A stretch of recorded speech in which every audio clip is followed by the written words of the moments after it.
Good morning students. Today we are going to start our new chapter metal and non-metal. I have already sent you the notes of this chapter.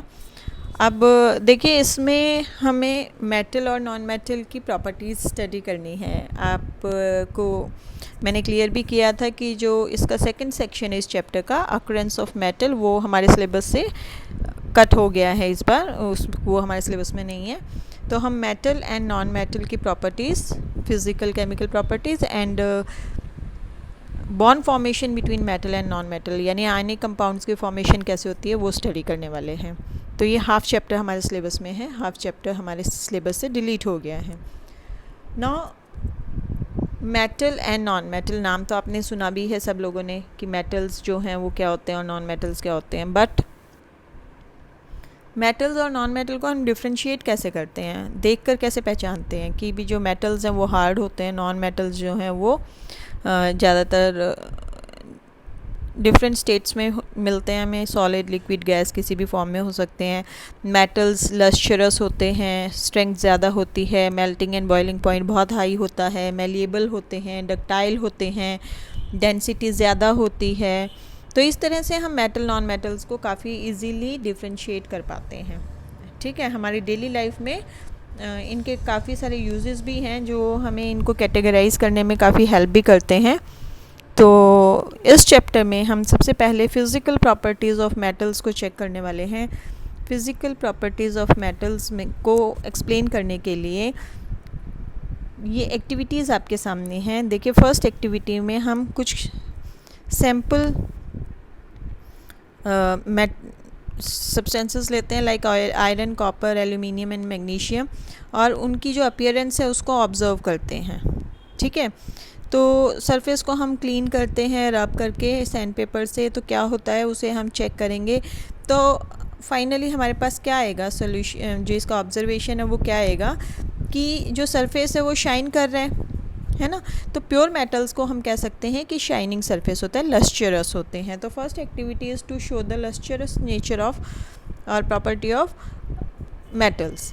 Now in second activity you can take small pieces of iron, copper, aluminium and magnesium and you will try to cut it with sharp knife. अब metal को, iron को क्या आप knife से काट सकते हैं? हम कहेंगे नो, है ना। अब दूसरा हमारे को कहा गया है कि hold a piece of sodium metal between the pair of tong and always handle sodium metal with care, क्योंकि वो थोड़ा सा सॉफ्ट तो होता ही है, साथ में रिएक्टिव भी बहुत ज़्यादा होता है, तो इट ईजीली कैचेस फायर। तो हम filter paper pressing between the folds of filter paper watch glass पर, और उसको अब हम कट करके देखते हैं। तो हम क्या देखते हैं कि जो आयरन पीसेस हमने लिए थे, कॉपर, आयरन, एल्यूमिनियम, मैग्नीशियम, वो तो हम नाइफ से नहीं काट पाए, लेकिन what about sodium? Sodium can be cut easily with a knife. ठीक है, तो यानी कुछ मेटल्स को हम, ज़्यादातर मेटल्स को हम कट नहीं कर पाते, लेकिन सोडियम यहाँ पर एक एक्सेप्शनल केस था जिसे हम नाइफ से कट कर पाए। तो second activity shows the strength, ठीक है, of metals. Now come to the next activity that is 3.3। तो हमने सेकेंड एक्टिविटी में तो क्या देखा है कि मेटल्स जो हैं जनरली हार्ड होते हैं, लेकिन एक्सेप्शनल केसेस में कुछ मेटल्स सॉफ्ट भी हैं लाइक सोडियम। तो exception is always there in science. ना एक्टिविटी 3, एक्टिविटी 3 को चेक करें तो हमारे को क्या कहा गया है, take piece of iron, zinc, lead and copper, यानी कि अगेन हम कुछ मेटल्स ले रहे हैं। हम इनको वन मेटल को ब्लॉक ऑफ आयरन पे रखते हैं, स्ट्राइक इट 4 और 5 टाइम्स विद हैमर, उसको हैमर से हिट कर रहे हैं। सभी मेटल्स पर इस चीज़ को रिपीट करेंगे तो क्या क्या होगा, उसकी शेप और साइज़ में क्या क्या चेंजेस आएंगे, रिकॉर्ड करना है change in the shape of the metal. तो हम क्या क्या ऑब्ज़र्व करते हैं कि जब हम उसको की हैमरिंग करते हैं, यानी हैमर से हिट करते हैं, तो मेटल जो है वो गेट फ्लैटन, फ्लैट हो जाता है, फ्लैटेंड, है ना। हैमरिंग करके हम उसकी शेप को चेंज कर सकते हैं। तो आयरन को, जिंक को, लेड को, कॉपर को हम शीट्स में कन्वर्ट कर सकते हैं, थिन शीट्स में कन्वर्ट कर सकते हैं। तो इसको हम बोलते हैं मैलिएबिलिटी। तो third activity shows the malleability of metals. और आप यहाँ देख पाते हैं some metals can be beaten into sheets, this property is called malleability. And similarly next activity shows the ductile nature, है ना। तो इन मेटल्स डक्टाइल नेचर क्या होता है, जिसको हम डक्ट्स में कन्वर्ट कर सकते हैं, वायर्स में कन्वर्ट कर सकते हैं। अब देखते हैं एक्टिविटी 3.4 में क्या दिया हुआ है हमें। Consider some metal such as iron, zinc, copper, aluminium and lead. हम कुछ मेटल्स को देखते हैं ना, इनमें से कौन से जो मेटल्स हैं वो वायर फॉर्म में भी हमें मिलते हैं, जिनकी वायर्स हमें मिलती हैं। तो आप कहेंगे कि काफ़ी सारे हैं ऐसे मेटल्स जिनकी हमें वायर्स मिलती हैं, जैसे आयरन, कॉपर, इन सब की वायर्स हमें मिलती हैं। एल्यूमिनियम, लेड, सब की वायर्स हमें मिलती हैं। कॉपर वायर आपने सुना होगा, है ना, मोटर्स में यूज़ होती हैं, तो एल्यूमिनियम वायर्स होती हैं। तो इसका मतलब जो मेटल्स हैं दे आर डक्टाइल।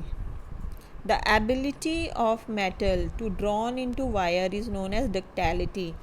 और डक्टाइल नेचर इनका शो हो रहा है एक्टिविटी 3.4 में। मैलिएबिलिटी एंड डक्टाइलिटी के कारण ही हमारी बहुत सारी ज़रूरतें हम मेटल से कंप्लीट कर पाते हैं। Now come to the next activity that is 3.5। Take aluminium और copper wire, clamp this wire on the stand. आप देख पा रहे हैं, और जब इसको क्लैम्प करते हैं, ये जो वायर क्लैम्प की गई है, ये एक वायर है, रॉड फॉर्म में ली हुई है, इन्होंने इसको क्लैम्प किया। अब इसको एक एंड पर जब हम हीट कर रहे हैं, जब हम इसको एक एंड से हीट करते हैं तो क्या होता है, देखिए, heat the wire and observe after some time what will happen. तो हम क्या कहेंगे कि ऑन हीटिंग एल्यूमिनियम और copper wire at one end, वो थोड़ी देर बाद जो हीट है वो दूसरे एंड पर भी पहुंच जाती है, और जो फ्री एंड पर वैक्स लगी हुई है वो मेल्ट होनी शुरू हो जाती है, ठीक है। और जो पिन्स हैं वो डिटैच होनी शुरू हो जाती हैं, ठीक है। पिन और वैक्स यहाँ पर फ्री एंड पे लगाई गई है ना, ये लिखा हुआ है देखिए, पिन एंड वैक्स। तो पिन एंड वैक्स जो फ्री एंड पे लगी हुई हैं वो धीरे धीरे मेल्ट, और जो पिन्स है वो डिटैच होनी शुरू हो जाएंगी। तो इसका मतलब जो हीट यहाँ पे हमने प्रोवाइड की थी वो धीरे धीरे यहाँ पर पहुँच रही है। तो ये इसको हम बोलते हैं कंडक्शन, कंडक्ट करती हैं, हीट को कंडक्ट करती हैं। तो हम क्या ऑब्जर्वेशन यहाँ से निकालते हैं कि metals are good conductor of heat and electricity to.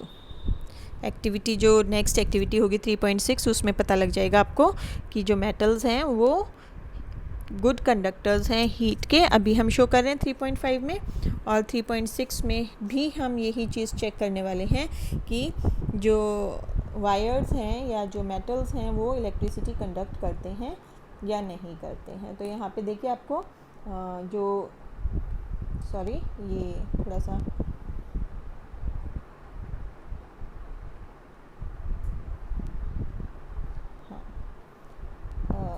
ये चैप्टर पेज टर्न हो गया था, तो हम दोबारा अपने सेक्शन पे आ जाते हैं।